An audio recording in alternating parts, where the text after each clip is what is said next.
நமது தெய்வீக digital YouTube சேனலை காண வந்துள்ள அனைவருக்கும் என் சிறந்தாழ்ந்த வணக்கத்தை உரித்தாக்கி மகிழ்கிறேன். ஓம் சிவசிவ ஓம். இன்றைக்கி நம்ம பார்க்கக்கூடிய தலைப்பு என்ன? மிக சிறந்த காலம் அப்படின்னு சொல்லக்கூடிய பிரம்ம முகூர்த்தத்தை பற்றி பேச போகிறோம்.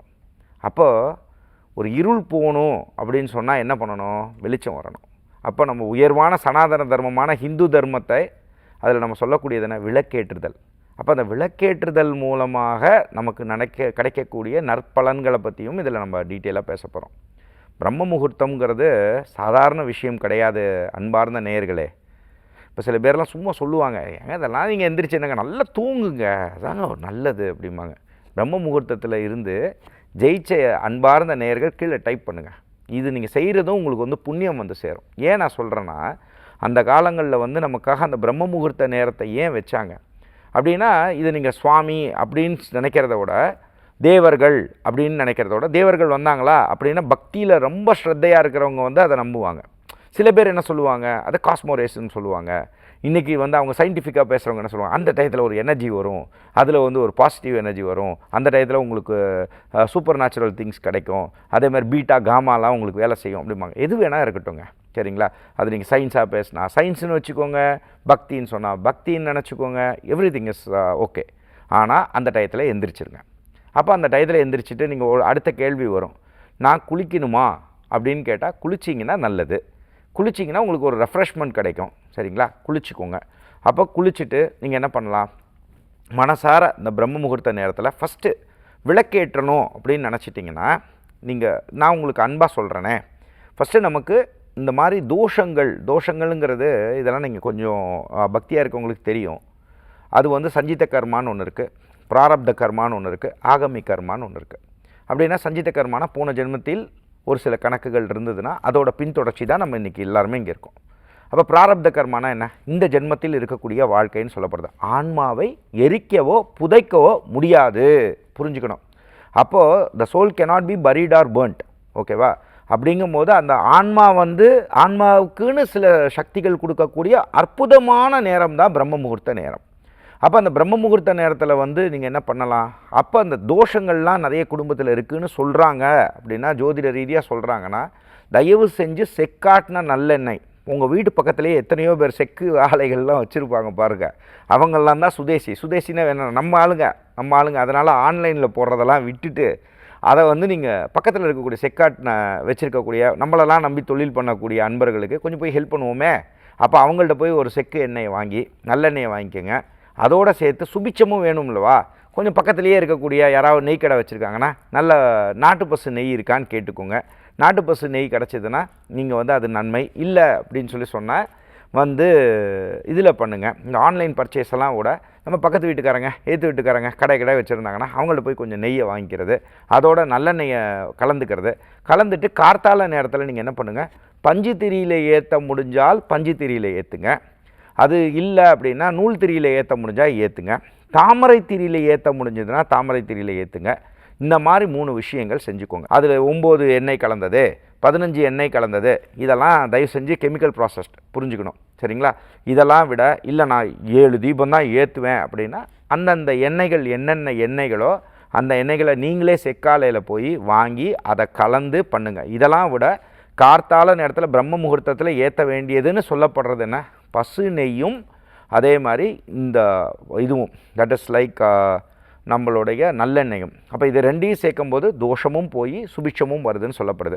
இப்போ இதில் நம்ம ஜென்ரலாக சொல்கிறது என்ன, என்னோடய ஃபாலோயர்ஸ்க்கெலாம் நான் சொல்கிறது என்னென்னா, ஒரு விளக்கை நீங்கள் யாரை நினச்சி ஏற்றிக்கணுங்கன்னா, விநாயக பெருமானுக்கு ஏற்றின்னு உங்கள் வீட்டில் இருக்கக்கூடிய தெய்வங்களுக்கு மனசார நினச்சிக்கிறது நன்மையை கொடுக்குது. அடுத்த ஒரு தீபம், ஒருவேளை தீபங்களை ஏற்றதே ஒரு சில பேர் நிறைய வைப்பாங்க.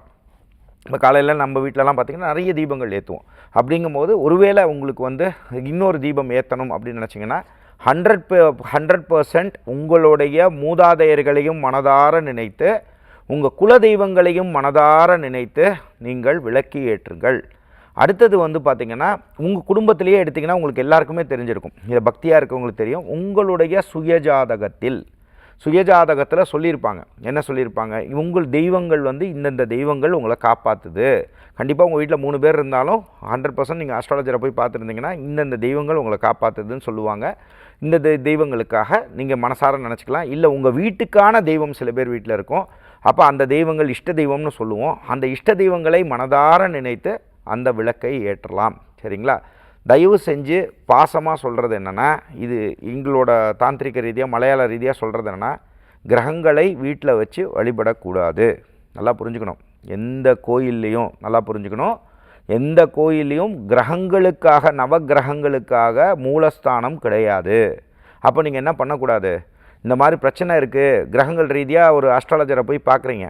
அஸ்ட்ராலஜரை போய் பார்க்கும்போது அந்த கிரகங்கள் பிரச்சனை கொடுக்குதுன்னா அந்த கிரகத்தையே மனசார நினச்சிண்டு விளக்கு ஏற்றிட்டு எனக்கு வந்து நான் தான் பார்த்துக்கோங்க கிரகமே இதாங்க உங்களோட மூல மந்திரம்னு சொன்னால் அவரே கோவத்தில் உட்காந்துருக்கார், அவர் நல்லா அடிப்பார். நல்லா புரிஞ்சுக்கணும். அப்போ இதை தான் என்ன சொன்னாங்க ரிஷிகளும் மாமுனிவர்களும் மிகப்பெரிய ஞானிகள் என்ன சொன்னாங்க, கிரகங்களை வழிபடாதீர்கள். கிரகங்களுக்கு நல்ல குணமும் இருக்கும், தீய குணமும் இருக்கும், நியூட்ரல் குணமும் இருக்கும். அதை விட அவங்கள் வழிபடக்கூடிய தெய்வங்கள், அந்த கிரகங்களே யாருக்கு கட்டுப்பட்டது, சுவாமிக்கு தான் கட்டுப்பட்டது. அப்போ அந்த தெய்வங்களை தான் வழிபடணும். சரிங்களா? அப்போ கிரகங்களுக்கு தீபங்கள் ஏற்றுறதை விட தெய்வங்களுக்கு தீபங்கள் ஏற்றி அந்த டயத்தில் உங்களுக்கு தியானம் பண்ண தெரிஞ்சால் தாராளமாக உங்கள் குருநாதர்கள் சொல்லி கொடுத்த தியான நிலையில் உட்கார்ந்து மனசார இருக்கலாம். இல்லைங்க எனக்கு தியானம்லாம் தெரியாதுங்க, நான் என்னங்க பண்ணுவேன், எளிமையாக ஒன்று சொல்லித்தரேன். இது பேர் சின்முத்ரான்னு பேர். சின்முத்திரைன்னு சொல்லலாம். சரிங்களா? சின்முத்ரான்னு சொல்கிறாங்களே நினச்சிக்க வேண்டாம், சின்முத்திரை அப்படின்னு கூட சொல்லிக்கலாம். இந்த முத்திரையை அணிந்து, சரிங்களா, இது வந்து யோக முத்திரைன்னும் பேர். நீங்கள் சுவாமி ஐயப்பனுக்கு பார்த்தீங்கன்னா அவர் சின்முத்திரதாரியே சரணம் ஐயப்பான்னு சொல்லுவாங்க. அது காரணம் என்ன, இந்த சின்முத்திரையே அணிந்தனா கையில் வைத்து இந்த மாதிரி வச்சுக்கோங்க. வச்சுன்னு இந்த விரல் வந்து வெளியே போகாத மாதிரி பார்த்துன்னு சமணங்கால் போட்டு உட்காந்துக்கோங்க. அடுத்த கேள்வி உங்களுக்கு வரும், இல்லைங்க எனக்கு கால் வலி இருக்குது, நான் என்னங்க பண்ணுவேன், சேரில் உட்காந்துக்கோங்க. சாமி முன்னாடியே சேரை போட்டு உட்காந்துக்கோங்க. ஆனால் கண்ணை மூடிக்கொண்டு, சரிங்களா, மனசார உங்களுக்கு அதுக்கான மந்திரங்கள்லாம் தெரியும், உங்கள் குலதெய்வ மந்திரம் தெரியும், விநாயகர் மந்திரம் தெரியும்னா மனசுக்குள்ளேயே ஜபம் பண்ணுங்கள். இந்த ஜபங்களை பண்ணிவிட்டு அது விநாயகர் மந்திரங்கள் மனசுக்குள்ளேயே ஜபம் பண்ணுங்கள். ஏன் நான் சொல்கிறேன்னா, புறரீதியான மந்திரங்கள் சொல்வதை விட அகரீதியாக மனசுக்குள்ளேயே நீங்கள் ஜபம் செய்யக்கூடிய விஷயங்கள் அற்புத பலன்களை கொடுக்குது. அடுத்தது ஃபஸ்ட்டு விநாயகரை மனசார கும்பிட்டுக்கிறது, அதுக்கப்புறம் உங்கள் குலதெய்வங்களை மனசார கும்பிட்டுக்கிறது, நான் முன்னாடியே சொன்ன மாதிரி உங்களுக்கான இஷ்ட தெய்வங்களோட மந்திரங்களை மனசார சொல்லிக்கிறது, இந்த மாதிரி விஷயங்களை செஞ்சுக்கிறது. சில பேர் என்ன சொல்லுவாங்கன்னா, எனக்கு நிறைய தியானம்லாம் இருக்குது, தியானங்கள்லாம் நான் பண்ணுவேன் அப்படின்னா, சிம்பிளாக நீங்கள் ஒரு விஷயம் பண்ணலாம். ஓம் என்பது பிரணவ மந்திரம். மனசார ஓம்னு கூட சொல்லிகிட்டே இருக்கலாம். மனசுக்குள்ளே சொல்லுங்கள், வெளியே சொல்கிறத விட மனசுக்குள்ளேயே சொல்லுங்கள். அப்போ அந்த ஓம் என்ற பிரணவ மந்திரத்துக்கும் மிகப்பெரிய சக்திகள் உண்டு.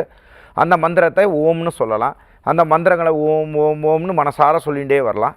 இந்த மாதிரி விஷயங்களை நீங்கள் சொல்லலாம்.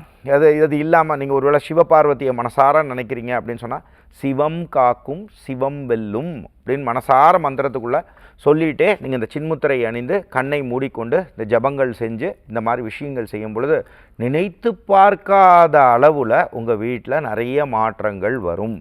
இப்போ நிறைய உங்களுக்கு கேள்விகள் இருக்கும், ஏங்க எந்த டைமுங்க பிரம்ம முகூர்த்தம், இல்லைங்க நான் ஏற்றுறேங்க எங்கள் வீட்டுக்காரர் தூங்குறாரு, இல்லைங்க நான் ஏற்றுறேங்க என் ஒய்ஃப் தூங்குறாங்க, இல்லை நான் ஏற்றுறேன் என் குழந்தைகள்லாம் தூங்குறாங்க, நான் என்ன பண்ணுவேன், இந்த மாதிரிலாம் உங்களுக்கு சின்ன சின்ன டவுட்ஸ் எல்லாம் வருதுன்னா தாராளமாக நீங்கள் வந்து தாராளமாக கீழே இருக்கக்கூடிய கமெண்ட் பாக்ஸில் கமெண்ட் செக்ஷனில் உங்களோட கேள்விகள் எதுவாக இருந்தாலும் தாராளமாக கேளுங்க.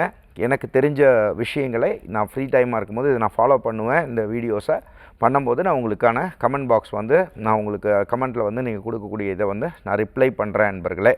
அது மட்டும் இல்லாமல் வந்து பார்த்திங்கன்னா நிறைய பேர் நீங்கள் இந்த வீடியோஸ்லாம் பார்க்குறீங்க, பார்த்தாலும் சேனலை சப்ஸ்கிரைப் பண்ணிங்கன்னா தான், அதே மாதிரி பக்கத்தில் இருக்கக்கூடிய பெல் ஐக்கானை கிளிக் பண்ணிங்கன்னா தான் இந்த சேனலில் வந்து நிறைய பேர் நிறைய நல்ல விஷயங்கள் உங்களுக்குலாம் வந்து சேரணுங்கிறதுக்காக தான் நிறைய வீடியோஸ் பண்ணிகிட்ருக்காங்க.